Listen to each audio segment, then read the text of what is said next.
रुकुम पश्चिमबाट आएको एक दुःखद खबरले सबैको मन स्तम्भ बनाएको छ।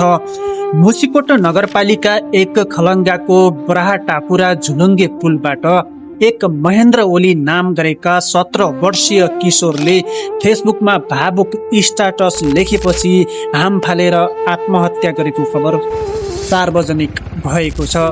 प्रेममा धोका पाएको पीडा सहन नसकेर उनले यस्तो कठोर निर्णय लिएको बताइएको छ।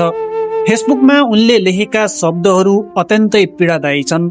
आफूलाई माया गर्छु भनेर आश देखाउने मन्दिरसम्म लिएर जाने, तर पछि पुरानो हुँदै जाँदा बानी मन परेन भन्दै टाढा हुने व्यवहारले आफू अत्यन्तै पीडित भएको उनले उल्लेख गरेका छन्।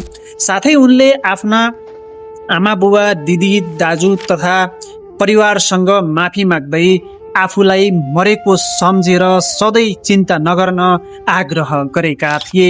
यस्तो खबर सुन्दा मन अत्यन्तै भारी हुन्छ।